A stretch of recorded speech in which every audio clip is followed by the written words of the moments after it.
मूक माटी महाकाव्य में कुंभ के पकने के संदर्भ चल रहे हैं। वार्ताओं में अग्नि अपनी बात रख रही है, शिल्पी अपनी बात रख रहा है, कुंभ ने भी अपनी बात रखी और शिल्पी को यकायक बहुत सी जो भी स्थितियां दिखी उससे चौंक गया, चौकन्ना हुआ, चिंतित भी हुआ शिल्पी। लेकिन उसे लगा ये तो स्वप्न है, यथार्थ नहीं है। तो उसी की चर्चा आगे बढ़ती है। विपरीत स्वप्न जो दिखा, अपनी ओर बढ़ते शिल्पी के चरण देख कुंभ की ओर से स्वयं अबा ने कहा, हे शिल्पी महोदय, प्रायः स्वप्न निष्फल ही होते हैं, इन पर अधिक विश्वास हानिकारक है।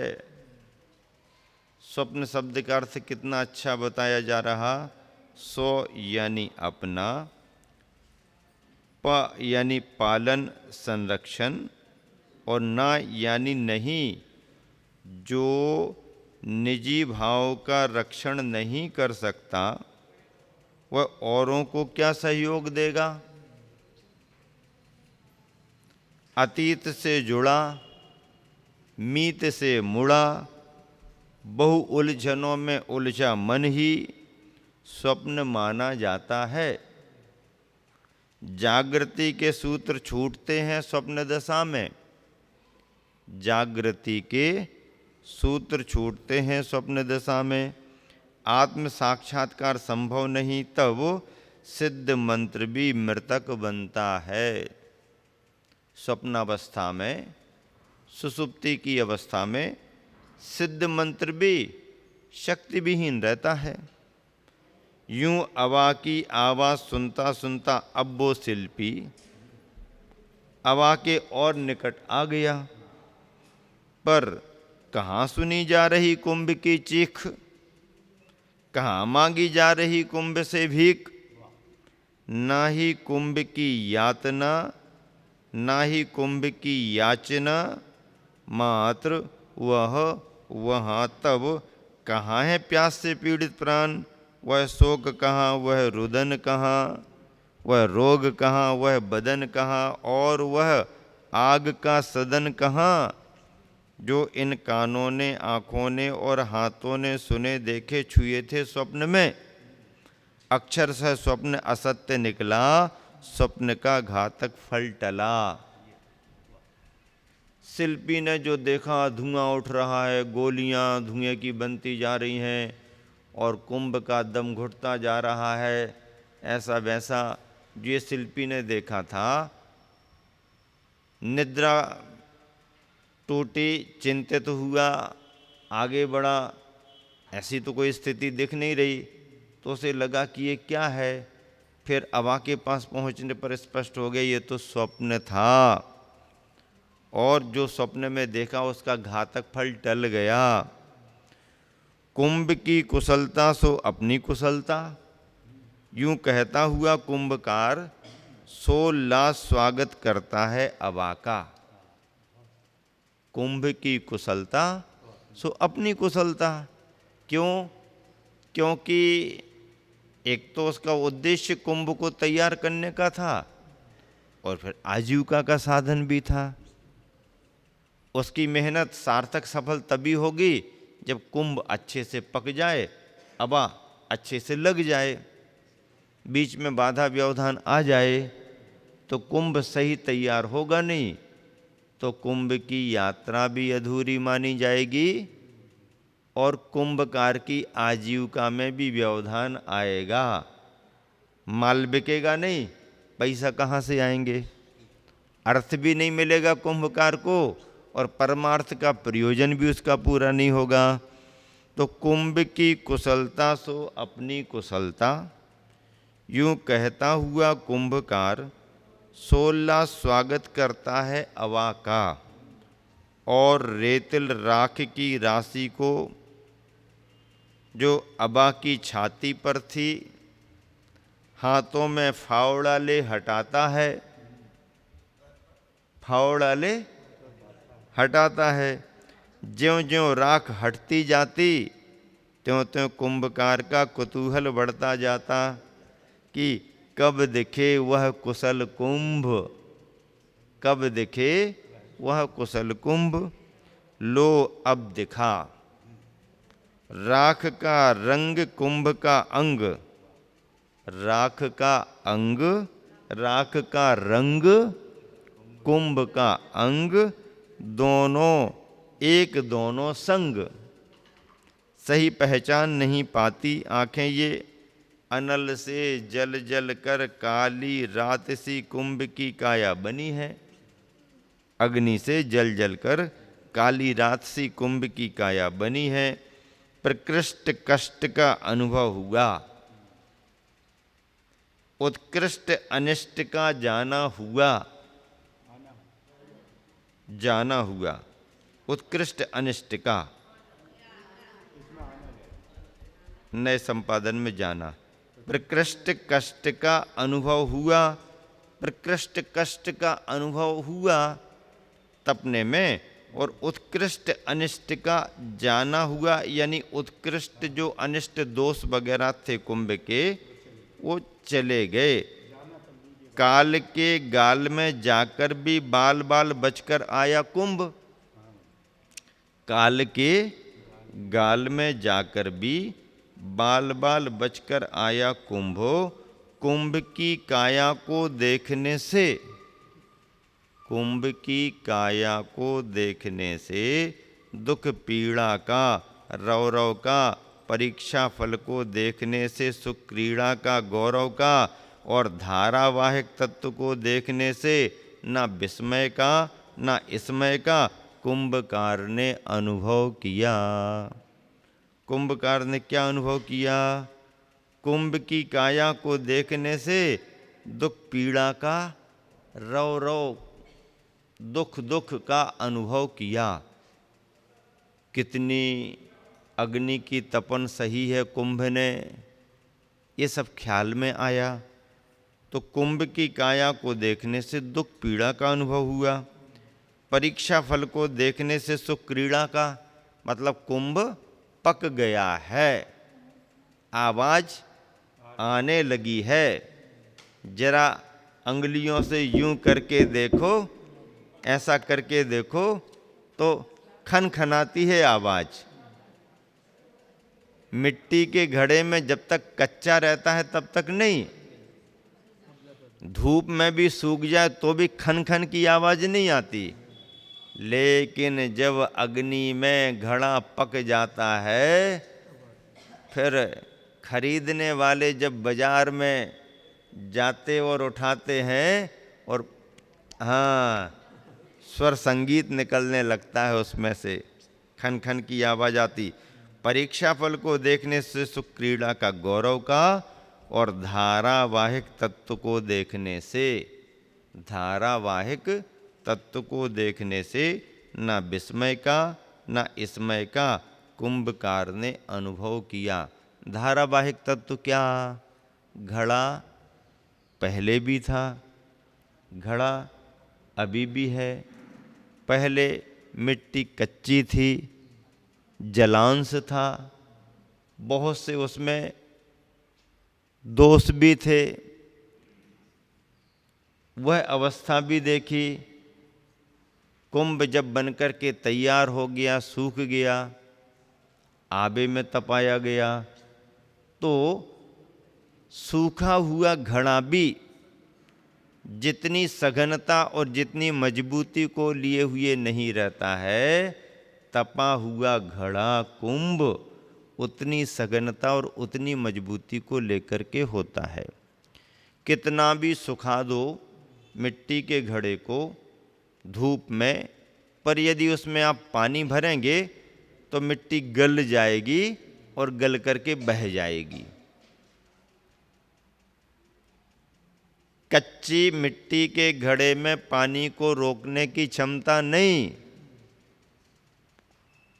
और वही कच्ची मिट्टी और कच्ची मिट्टी का घड़ा जब अग्नि परीक्षा दे देता है, तो अग्नि परीक्षा देने के बाद यानी तपने के बाद, पकने के बाद वह घड़ा सघन होता है, मजबूत भी हो जाता है, और जो पानी जल मिट्टी को गला के बहाने की स्थिति में रहता है, वह जल फिर चुपचाप चुपचाप घड़े के अंदर भर करके रह जाता है, कुछ कर नहीं पाता। तो उस मिट्टी की अवस्थाओं में अनेक मिट्टी की अवस्थाएं हैं। आकार में कुंभ का आकार कच्चेपन को लेकर के है, फिर पक्केपन को लेकर के है। जलांश है, उसमें और भी कुछ अशुद्धियाँ जो जुड़ जाती हैं, वो जल करके तपने पर नष्ट हो जाती हैं। मिट्टी का जलांश सूख जाता है, कुंभ की श्रेष्ठतम स्थिति बन जाती है। और ऐसी धारावाहिक अवस्था तत्व को देखने से ना तो कुंभकार को विस्मय हुआ और न इसमें यानी अहंकार गर्व हुआ, परंतु काल की तुला पर वस्तु को तौलने से जो परिणाम निकलता है, काल की तुला पर यानी तराजू पर वस्तु को तौलने से जो परिणाम निकलता है, वह भी पूर्णतः झलक आया उसके मानस तल पर। तराजू के पलड़ों पर तौल लो, रख दो, अपने आप कीमत समझ में आ जाएगी। क्यों?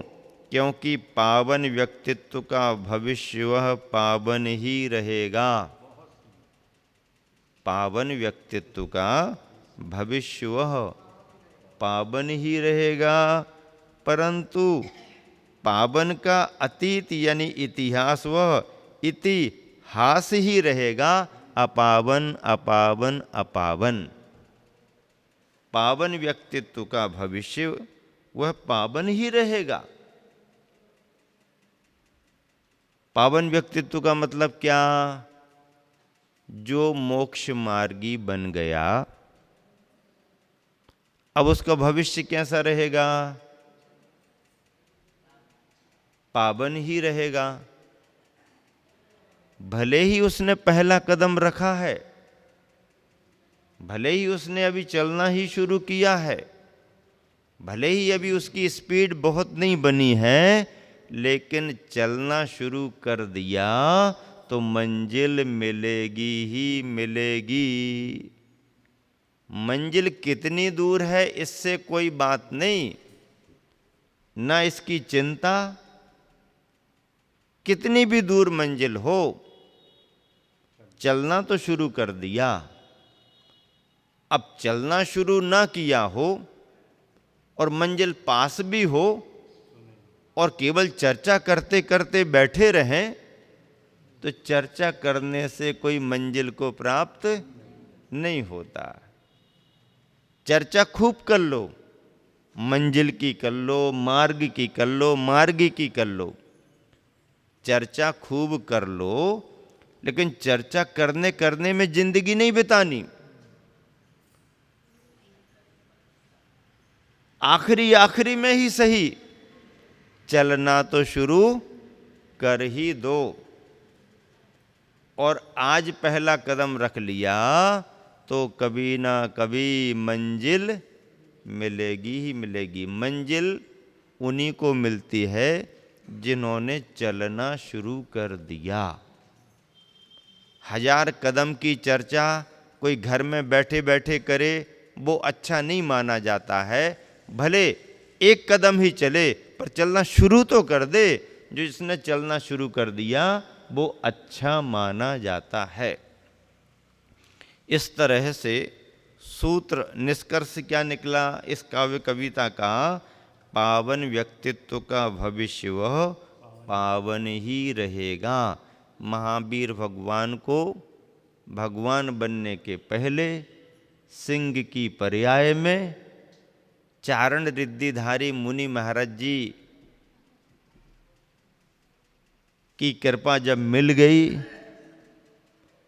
और शिकार हिंसा करते हुए सिंह के परिणामों में दया का भाव आ गया, हिंसा का भाव निकल गया, अज्ञानता का भाव निकल गया, मिथ्यात्व का भाव टल गया, निकल गया, तो जो सम्यक दर्शन की भूमिका बनी, तो फिर सिंह आगे ही आगे आगे ही आगे बढ़ता गया। फिर पीछे उसने मुड़ करके नहीं देखा। और उस पर्याय में सिंह ने केवल सम्यक दर्शन ही धारण नहीं किया, सम्यक दर्शन के साथ और क्या प्राप्त कर लिया? अनुव्रतों को भी धारण किया। और अनुव्रतों के साथ अपनी आयु का थोड़ा समय जान करके उसने, अब हमने इतने बड़े नियम ले लिए हैं, अहिंसा का व्रत ले लिया है, हिंसा अब करना नहीं है, ना किसी से डरना है, ना किसी को डराना है, खाने पीने को कुछ मिलेगा तो ही ठीक है, हिंसा करके कुछ खाएंगे पिएंगे नहीं। तो उसको लगा कि अब यहाँ कौन हमारे को देगा, हमारे पास आएगा कौन देने के लिए? तो उसने क्या संकल्प ले लिया कि अब आयु का समय जब थोड़ा ही रह गया है, तो अब आजीवन खान पान का भी त्याग कर देना चाहिए। किसने नियम लिया? ये किसने नियम लिया? सिंह ने। नरसिंह की बात नहीं कर रहे, अभी सिंह की बात कर रहे हैं। सिंह ने नियम लिया, यानी संलेखना का व्रत भी उसी समय उसने धारण कर लिया। हिंसा का तो त्याग किया ही, अहिंसा का व्रत तो लिया ही, और भी जो भी अपनी भूमिका के अनुसार व्रत ले सकता था सारे व्रत ले लिए।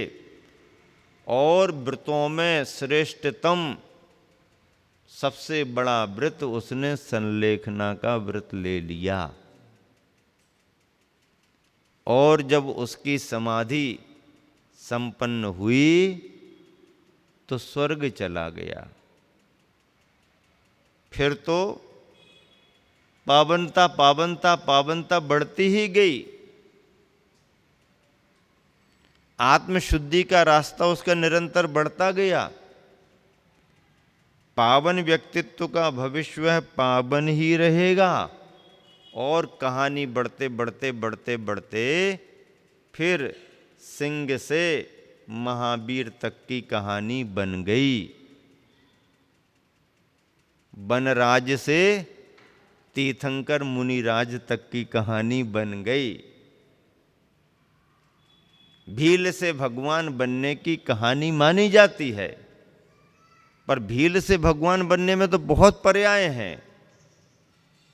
शुरुआत भले ही भील से कर लो, लेकिन असली कहानी, असली वीरायन, असली महावीर की कथा तो सिंह की पर्याय से प्रारंभ होती है, जिस क्रम में फिर उन्होंने पीछे मुड़ करके नहीं देखा। भले ही वो तीर्थंकर बन गए, तीर्थंकर बन करके जगत का कल्याण कराया, अपना कल्याण किया, सिद्ध परमात्मा बन गए, लेकिन पंक्तियां कहती हैं कि पावन व्यक्तित्व का भविष्य तो पावन ही रहेगा, परंतु जब भी चर्चा करेंगे तो पावन का अतीत इतिहास, भले आप सिद्धों की चर्चा भी क्यों न कर लो, 24 तीर्थंकर सिद्ध परमात्मा उनकी चर्चा कर लो, अनंतानंद सिद्धों की चर्चा कर लो, तो भले ही आप अनंतानंद सिद्ध पावन पवित्र आत्माओं की चर्चा करो, पर उन पावन पवित्र आत्माओं का भी इतिहास, 4 गतियों की पर्यायें, संसार का परिभ्रमण उनका अपावन ही अपावन ही अपावन ही मिलेगा आपको। क्यों? क्योंकि भले ही कोई सिद्ध भगवान बन गए हों, तीर्थंकर बन गए हों, लेकिन 4 गतियों के परिभ्रमण से निकल करके ही तो बने हैं। और 4 गतियों का परिभ्रमण कैसा रहता है? प्रत्येक जीव का परिणमन अतीत का वैसा ही है। इतिहास हमेशा अपावन अपावन ही मिलता है। आज अवा से बाहर आया है सकुशल कुंभ। अवा से अवा जिसमें कुंभ पकाए जाते हैं, उसको हिंदी में अवा कहते हैं। अलग अलग भाषाओं में अलग अलग शब्द आते हैं, लेकिन हिंदी में उसको अवा कहते हैं। आज अवा से बाहर आया है सकुशल कुंभ। कृष्ण की काया सी नीलिमा फूट रही है उससे। कृष्ण की काया सी नीलिमा फूट रही है उससे। ऐसा प्रतीत हो रहा है वह कि भीतरी दोष समूह सब जल जल कर बाहर आ गए हों। जीवन में पाप को प्रश्रय नहीं अब। पापी वह प्यासे प्राणी को पानी पिलाता भी कब? पापी वह प्यासे प्राणी को पानी पिलाता भी कब? कुंभ के मुख पर प्रसन्नता है मुक्तात्मा सी। जैसे कोई बंधन से मुक्त हो गया हो तो उसके चेहरे पर जो प्रसन्नता, खुशी दिखाई देती है, ऐसे कुंभ के मुख पर प्रसन्नता है। तैरता तैरता पा लिया हो अपार भव सागर का पार। जली हुई काया की ओर कुंभ का उपयोग कहाँ? कुंभ अपनी काया को थोड़ी देख रहा। संवेदन जो चल रहा है भीतर, भ्रमर वह अप्रसन्न कब मिलता है? भ्रमर भौरा भी वह अप्रसन्न कब मिलता है? उसकी भी तो काया काली होती है। सुधा सेवन जो चल रहा है सदा, अमृत का पान चल रहा है, तो काया से क्या लेना देना? और जब भ्रमर पराग पीने को चला जाता है तो भले तुम्हें ऐसा लग रहा है कि उसका शरीर कैसा है, पर वो तो प्रसन्न दिखता है। गुरुवर निष्कर्ष में कहते हैं कविता में, काया में रहने मात्र से काया की अनुभूति नहीं। काया में रहने मात्र से काया की अनुभूति नहीं, और माया में रहने मात्र से माया की प्रसूति नहीं। शरीर में कोई है तो अज्ञानी अपने शरीर का अनुभव भले कर ले, पर ज्ञानी चाहे तो काया में रह करके भी अपने अकाय आत्म स्वभाव का अनुभव कर सकता है। उसके उपयोग पर है, उसके तत्व ज्ञान पर है। तो काया में रहने मात्र से काया की अनुभूति हो, ऐसा अनिवार्य सभी के लिए नहीं है। काया में रहने मात्र से काया की अनुभूति नहीं। काया में रहने पर काया की अनुभूति तो होती है, लेकिन निचली दशा में सामान्य संसारी प्राणियों को, ज्ञानियों को, भेद विज्ञानियों को, स्वाध्याय करने वालों को, तत्व ज्ञानियों को काया के परे भी उनको अपना अनुभव हो सकता है। तो काया में रहने मात्र से काया की अनुभूति नहीं, माया में रहने मात्र से माया की प्रसूति नहीं। उनके प्रति लगाव चाव भी अनिवार्य है। तुम्हारे आजू बाजू में बहुत सारा सामान रख दिया जाए तो जरूरी नहीं कि उसका अनुभव तुम्हारे लिए हो। स्वामित्व तुम्हारा होगा तो मन जुड़ेगा। स्वामित्व तुम्हारा नहीं है, आप विकल्प मुक्त हो सकते हो। हमारा उसमें स्वामित्व ही नहीं, हमें विकल्प ही नहीं है। तो आसपास में यदि कुछ रख दिया है तो उससे उसका अनुभव उसका मोह जुड़ जाएगा, ऐसा नहीं। शरीर के अंदर जीव है तो शरीर शरीर का ही अनुभव करता रहे, ऐसा भी सबके लिए अनिवार्य नहीं है। जयसेन स्वामी आचार्य महाराज हुए हैं, जिनसेन स्वामी, जयसेन स्वामी भी आचार्य हुए, पर जिनसेन स्वामी की ये चर्चा है। सहस्त्र नाम जिन्होंने लिखा, जिनसेन आचार्य महाराज, उनके बचपन का संस्मरण है। खेल खेल में जैसे बच्चे अपनी चर्चाएं करते हैं,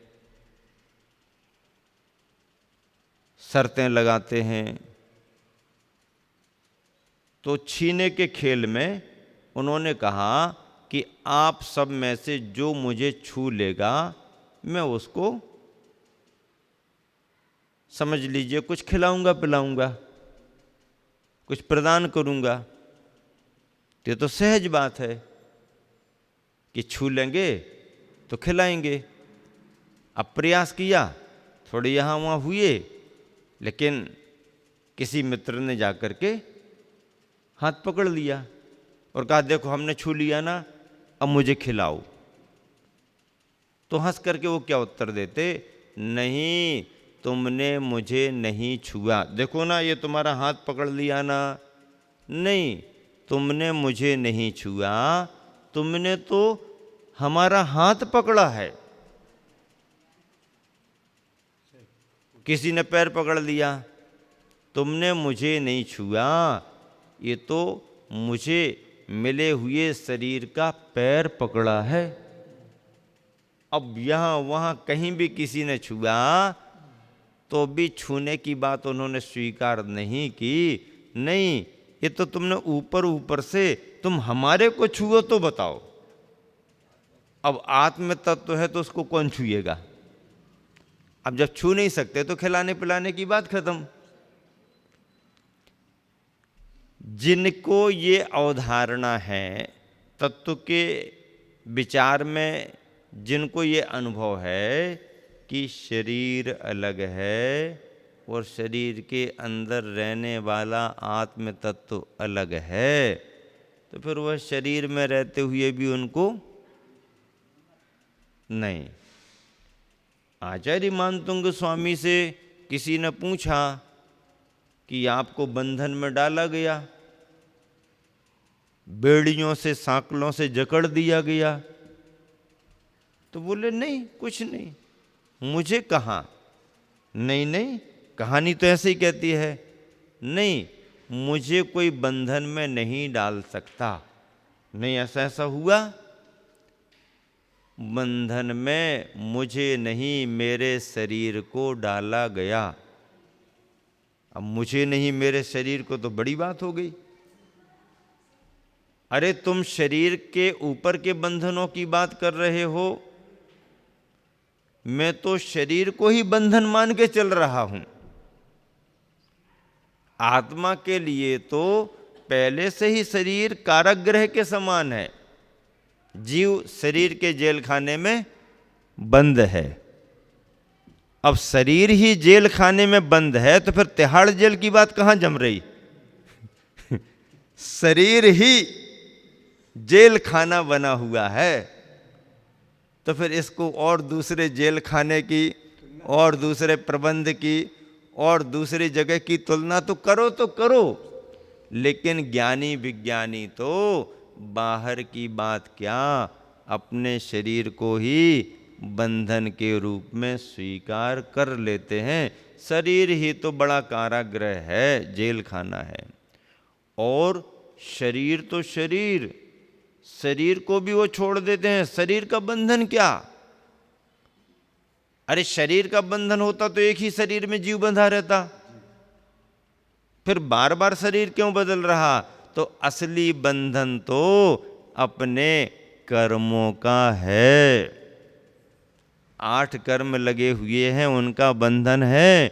फिर और जब बारीकी से विचार करता है ज्ञानी तो कहता है अरे ज्ञानावरणादि 8 कर्मों का भी बंधन क्या, ये ज्ञानावरणादि 8 कर्म भी स्थिति लेकर के ही तो आते हैं, आते हो रे चले भी जाते हैं। लेकिन इससे भी सूक्ष्म बंधन जो कभी दूर नहीं हुआ एक क्षण के लिए, वह राग द्वेष भाव कर्मों का बंधन है। राग द्वेष भाव कर्मों का बंधन ऐसा है जो जीव से एक समय के लिए भी संसार में कभी दूर नहीं हुआ। आप कहोगे फिर जब मुनि महाराज जी बन जाते हैं, आचार्य उपाध्याय बन जाते हैं, तो उनको तो बीत रागी कहते हैं, तो राग द्वेष तो उनके खत्म हो गए। ये राग द्वेष जो खत्म हो गए, ये राग द्वेष करने के रूप में प्रवृत्ति के खत्म हुए हैं, लेकिन अंदर का बीज अभी जला थोड़ी है। गर्मी में घास सूखी सूखी दिखाई देती है, गर्मी में घास सूखी सूखी दिखाई देती है, पर तुम उसको निर्जीव मान करके नहीं चलना। जरा सी बारिश होती है, खड़े होने लगते हैं, कुछ समय बाद वो सूखे सूखे हरे भरे दिखने लगते। क्यों? क्योंकि धूप की वजह से वो मुरझा गई है, पर जमीन के अंदर उसकी जड़ अभी जमी हुई है। जड़ जमी है, ऊपर ऊपर झुलस गया है, तो ऊपर ऊपर की घास सूखी सूखी दिखाई देती है, सूखी सूखी दिखाई देती है, पर जड़ उसकी निर्जीव नहीं है। तो राग द्वेष करना, राग द्वेष होना और राग द्वेष रहना, इन तीनों में बड़ा फर्क है। राग द्वेष करना प्रवृत्ति है, करते हैं तो बंद भी कर सकते हैं, करते हैं तो बंद भी कर सकते हैं। राग द्वेष का करना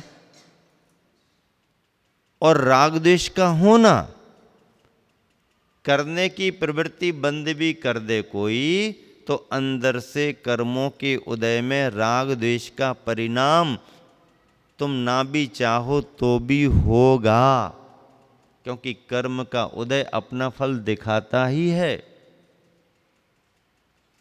उदय से हमारे लिए डरना नहीं, कर्म उदय में आएगा तो हमें वैसा करना ही पड़ेगा, ऐसी अनिवार्यता नहीं। जब भी करेंगे कर्म के उदय में ही करेंगे, और ज्यादा कर्म बंद की स्थिति कर्म के उदय में नहीं, कर्म की उदीर्णा में करेंगे, तो कर्म के उदय से डरने की जरूरत नहीं है। कर्म के उदय में अपने को संभालने की जरूरत है। गुरुवर आचार्य श्री ने एक जगह पद्यानुवाद में लिखा, तूने किया विगत में कुछ पुण्य पाप। तूने किया विगत में, यानी अतीत में कुछ पुण्य पाप, जो आ रहा उदय में स्वयमेव आपो। कर्म बंधा है तो उदय में आएगा ही आएगा, चाहे अपने मुख से होकर के आए, चाहे तुम्हारे पुरुषार्थ से दूसरे के मुख में होकर के आए, पर प्रकृति में आए, पर आएगा। तूने किया विगत में कुछ पुण्य पाप, जो आ रहा उदय में स्वयमेव आपो। होगा न बंध तबलो जबलो न राग। कर्म के उदय की चिंता नहीं, होगा न बंध तबलो जबलो न राग। चिंता नहीं उदय से बन बीत राग। कर्म के उदय की चिंता मत करो, बीत रागता का, समता का परिणाम अपने पास रखो। कर्म को करना, कर्म का होना और कर्म का रहना। जैसे उदाहरण के तौर पर घंटा बजाना और घंटे का बजना और घंटे का घंटे के रूप में बने रहना, तीनों में अंतर है कि नहीं? अभी आवाज़ नहीं आ रही और किसी ने जाकर के घंटा बजा दिया, आवाज आ गई। अब बजा के तो वो चला गया, लेकिन उसके जाते ही साथ घंटे की आवाज बंद थोड़ी हो रही। जितनी तेजी से घंटा बजा है, अनुपात से उतना समय आवाज के बंद होने में लगेगा। घंटा बजाया, झनकार आएगी ही आएगी। तो घंटे को बजाने में झनकार आएगी ही आएगी। अब घंटा बजाना तो बंद कर दिया, लेकिन बंद कर दिया तो झनकार तुरंत बंद हो जाएगी, ऐसा नहीं होता। घंटा बजाना बंद करोगे, जिस समय बंद करोगे उस हिसाब से फिर धीरे धीरे धीरे धीरे धीरे कुछ समय के बाद अपने आप आवाज चली जाएगी। तो घंटे का बजाना, घंटे का बजते रहना, और बजते बजते आवाज बंद होने के बाद भी घंटे का बना रहना। घंटे के बने रहने में कोई दिक्कत नहीं, एक नहीं 10 घंटे लगे रहें, व्यवधान नहीं होगा। घंटे के बने रहने में हमें दिक्कत नहीं है, घंटे के बजाने में और घंटे के बजते रहने में दिक्कत है। ध्यान भंग कब होता है? मंदिर में घंटा लगा है इसलिए भंग हो जाता क्या? पूजा करते करते मन घंटे की तरफ कब चला जाता? लगा है इसलिए नहीं, आप अपने काम में लगे हो, कोई लेना देना नहीं, पर आपने यहां जलम निर्पामती स्वाहा कहा और उसी ने ठोक दिया। आप अरे किसने बजा दिया? तो जल तो चढ़ा रहे, बजा किसने दिया? ध्यान चला गया। अब बजाने वाला बजा के निकल गया, तो आप चंदनम पर आ गए, फिर भी झाई चल रही है, और एक समय आया आवाज बंद हो गई। तो कर्म के उदय में राग द्वेष होना, कर्म के उदय में राग द्वेष करना, और कर्म का उदय के रूप में बने रहना, क्रोध का करना, क्रोध का होना, और सत्ता में कर्म के रूप में क्रोध का बने रहना। क्रोध के बने रहने में सत्ता में कोई दिक्कत नहीं। कर्म के उदय में कर्म की प्रकृतियों से परिणामों में राग द्वेष आ भी जाए तो भी कोई दिक्कत नहीं, क्रोध आ जाए तो भी दिक्कत नहीं, लेकिन उसके उदय में जो क्रोध करने की प्रवृत्ति जुड़ जाएगी, कर्म का बंध वहां से शुरू होता है। इस तरह अब आगे की चर्चा क्रमशः आगे बढ़ रही है। सावधान हो शिल्पी अवासे, एक एक कर क्रमशः। अब देखो संदेश इनमें छिपा है। काया में रहने मात्र से काया की अनुभूति नहीं, माया में रहने मात्र से माया की प्रसूति नहीं, उनके प्रति लगाव चाव भी अनिवार्य है। इसीलिए जैन दर्शन की सूक्ष्मता में बाहरी वस्तुओं को परिग्रह तो कहा है, लेकिन सूक्ष्म परिभाषा में वस्तुओं को गौण करके मूर्छा परिग्रह भी कह दिया। क्षेत्र वास्तु हिरण सुवर्ण धन धान दासी दास को उपभांड जो दिखाई दे रहे वो तो परिग्रह हैं, लेकिन ये भी परिग्रह तब तक नहीं बनेंगे जब तक कि तुम्हारा उसके प्रति लगाव नहीं। आपने अपनी इच्छा से इनका संग्रह किया है, परिग्रह होंगे ही होंगे, पर यदि आपने संग्रह नहीं किया और दूसरा आपके पास अनजाने में छोड़ करके चला गया तो आपको परिग्रह का कोई दोष नहीं। बारीसेन महाराज की चर्चा आती है। अपरिग्रह अनुव्रत के पालन करने के रूप में श्रेणिक सम्राट के पुत्र थे। अष्टमी चतुर्दशी सामयिक करने को बगीचे या जंगल के किनारे चले जाते थे और सामयिक करने को खड़े थे। उसी समय महल से कोई चोर चोरी करके भागा, कीमती हार लेकर के भागा। सैनिक पीछे लग गए, पकड़ने के लिए उन्होंने पीछा किया। इसको लगा कि देखने में आ गए हैं, सैनिक पीछे लग गए हैं, कहीं ना कहीं जाकर के पकड़े ही जाएंगे और सज़ा बड़ी मिलेगी। बचने का उपाय क्या है? तो जो कीमती हार है वो हार यहाँ वहाँ देखा, बारीसेन कुमार देखे, उनके पास फेंक करके और भाग गया। अब पकड़ में भी आ जाएंगे तो अपने पास माल ही नहीं है तो क्या?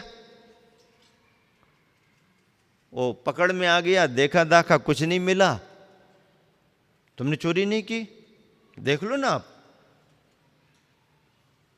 कितना भी कोई भी कुछ भी सामान को लेकर के कहीं जा रहा हो और यदि कोई स्थिति बनी और उसने फेंक दिया और उस पर कोई प्रूफ नहीं है, कोई सबूत नहीं है, कोई कागज पत्रा नहीं है, तो वह एकदम फंसाया नहीं जा सकता।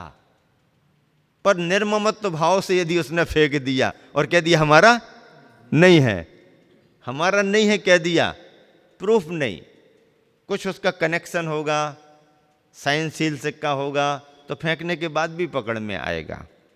लेकिन यदि केवल यूं ही लेकर के जा रहा और उसको ऐसा लगा और एक तरफ रख दिया, छोड़ दिया, फेंक दिया और दूर खड़ा होकर के कहने लगे हमारा थोड़ी है, हमारा थोड़ी है, उसने कह दिया, जिसका हो ले जाओ। तो फिर अब जब उसने फेंक दिया वो तो फ्री हो गया। कहाँ होगा, क्या होगा, किसके पास होगा? देखते देखते अरे बारीसेन कुमार के पास है, ये तो राजपुत्र हैं, ये ऐसा क्यों करेंगे?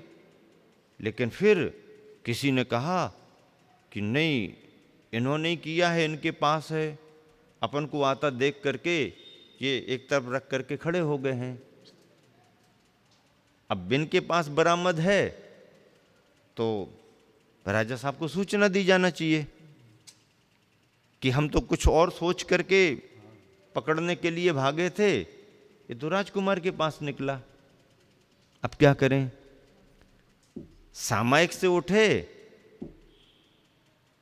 सभी को आश्चर्य हुआ कि इनके पास तो हो ही नहीं सकता है, इन्हीं के महल का सामान है और इन्हीं का सामान है, ये क्यों लेके भागेंगे? लेकिन फिर भी ऑन स्पॉट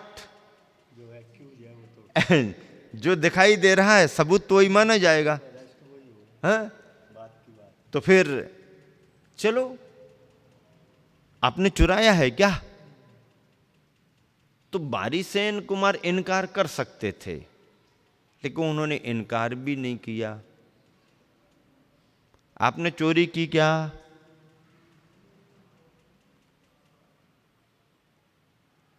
बहुत पूछने पर मेरा नहीं है, मैंने नहीं की। नहीं, आपके पास ही तो रखा है। आपने नहीं की तो बताओ फिर किसने की? आपको मालूम होगा ना। फिर माल आपके पास है, आपने चोरी नहीं की हम स्वीकार कर लेंगे, लेकिन फिर ये आपके पास आया कहां से, किसने रखा आपके पास, आप बताओ। अब उनके मन में आया कि मेरे लिए जो होगा वो तो मैं अपने हिसाब से ठीक कर लूंगा, लेकिन जिसने फेंका है यदि उसका नाम बता दिया तो उसके लिए बड़ा दंड मिल जाएगा और मेरे द्वारा कहे जाने पर मिलेगा, इसलिए बोलना ठीक नहीं। आप ये बताओ किसने आपके पास रखा? बताया नहीं। आपने चोरी की? चोरी नहीं की। आपने चोरी नहीं की तो ये माल आपके पास कैसे है? फिर उसका नाम बताओ जिसने यहां पर रखा है। नाम बताया नहीं तो इसका मतलब है कि आप ही ने चोरी की है।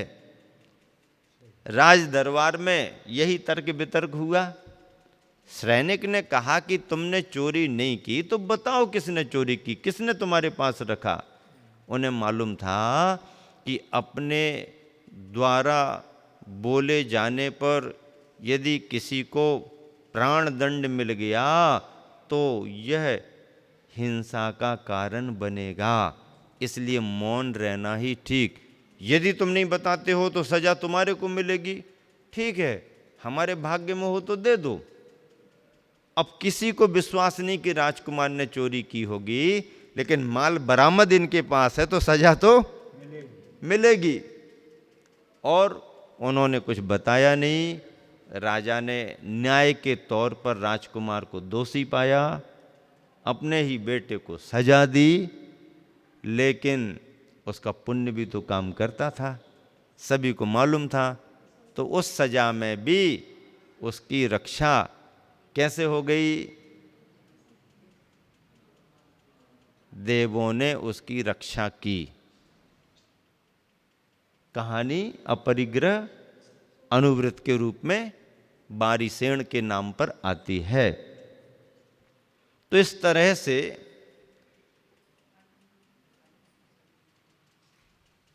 एक एक करके जो भी प्रसंग यहाँ पर घटित हो रहे हैं, उसमें यही परिग्रह और अपरिग्रह के रूप में बात आ रही है कि बाह्य वस्तु परिग्रह तो है, पर यदि तुम्हारा स्वामित्व है तो परिग्रह है।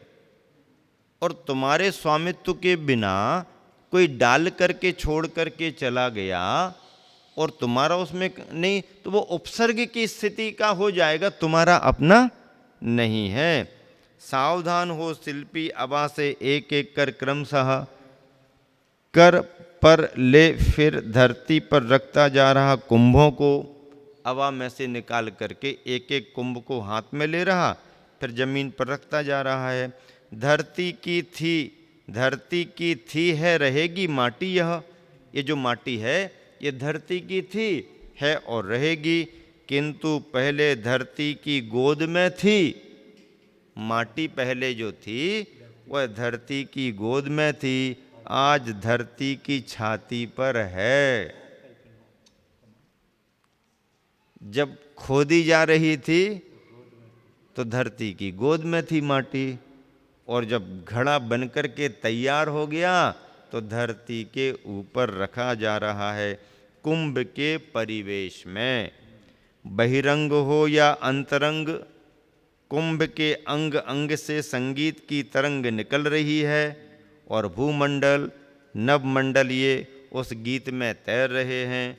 लोग कुंभ को अबा से बाहर निकले, 2-3 दिन भी व्यतीत ना हुए, उसके मन में शुभ भाव का उमड़न बता रहा है सबको कि अब ना पतन ना उत्पतन, उत्तरोत्तर उन्नयन, नूतन भविष्य, शस्य भाग्य का उघड़न। बस अब दुर्लभ नहीं कुछ भी, इसे सब कुछ सम्मुख समक्ष। भक्त का भाव अपनी ओर भगवान को भी खींच ले आता है। भक्त का भाव अपनी ओर भगवान को भी खींच ले आता है। वह भाव है पात्रदान, अतिथि सत्कार। भक्त का भाव अपनी ओर भगवान को भी खींच ले आता है, वह भाव है। देखो भक्त का भाव क्या है जो भगवान को भी अपनी ओर खींच लाता है? भक्ति अपने आप में खींच करके ले आती है। आप कभी भी शुभ भावों से कोई अच्छा काम करना शुरू करो, आपको परिचय देने की जरूरत नहीं पड़ेगी। जो अपने मुख से परिचय दिया जाता है वो कमजोर व्यक्ति का परिचय माना जाता है, और जो अपने कार्यों से परिचय दिया जाता है वो मजबूत व्यक्ति का परिचय माना जाता है। हम बहुत अच्छे कार्य करता हैं कहने की जरूरत नहीं। आप यदि काम करोगे तो अपने आप पहचान बनेगी। वाणी व्यक्ति का परिचय कराती है, पर वाणी से भी ज़्यादा असरदार परिचय कभी कभी मौन का भी हो जाया करता है। मौन की भाषा भी बहुत बड़ी भाषा मानी जाती है। बोल करके परिचित होते हैं, बोलने से परिचय मिलता है, लेकिन यथा समय यथा आवश्यक बोल करके भी परिचय दिया जाता है। पर कभी कभी किसी के बारे में कोई जानकारी ना भी हो तो उसके उठने में, बैठने में, आने में, जाने में, उसके हाव भाव में अपने आप परिचय होने लगता है। पुराने समय में यह रिवाज थे कि कोई अपरिचित व्यक्ति दूसरे गांव का यदि दूसरे गांव में पहुंच गया है तो अब किसके दरवाजे पर जाए और किसको अपना परिचय दे। और जाके दरवाजे पर कोई अपना परिचय देगा तो सहज कोई विश्वास भी नहीं करते। क्या? सहज कोई विश्वास भी नहीं करते। तो पुराने समय के रिवाज क्या होते थे कि जाके गांव के मंदिर में बैठ जाओ भगवान के चरणों में बैठ जाओ। अब ऐसा सोच करके कौन जाएगा? जो धर्म के महत्व को समझता है और स्वयं में धर्म की क्रिया से जुड़ता है। यदि केवल वहाँ के वातावरण को पकड़ने के नाम पर मंदिर में बैठेगा तो दिन दो दिन में वही पकड़ में आ जाएगा कि ये केवल थोड़े ही समय को रहता है, बाकी नहीं। पर जो सही व्यक्ति होता है, मंदिर में अभिषेक कब होता है, पूजन कब होती है, समाज बंधु स्वाध्याय कब करते हैं, वो पहले जाकर के पूछेगा और उस दिनचर्या में, उस टाइम टेबल में वो ढलेगा। तो जो व्यक्ति स्वयं धर्म के कार्य से जुड़ जाएगा तो उसके धर्मात्मा पने की पहचान बिन बताए ही समाज में हो जाती है, अपने आप हो जाती है। और फिर उसकी क्या आवश्यकता है ये समझ लिया जाता है। तो ये कुछ बिना बताए भी ऐसे कार्य होते हैं जिससे उस व्यक्ति की भावना का परिचय होता ही होता है। अब कुंभ अबा से निकल गया है, अब उसी की ये सब चर्चाएं चल रही हैं और बन करके तैयार हो गया। एक एक को निकाल लिया, देख लिया, रख दिया, रखा जा रहा। भक्त का भाव अपनी ओर भगवान को भी खींच ले आता है। वह भाव है, क्या भाव है? पात्रदान अतिथि सत्कार। पात्रदान अतिथि सत्कार का अपने आप में बहुत बड़ा महत्व है। जैन परंपरा में इस पर बहुत विचार दिए गए हैं।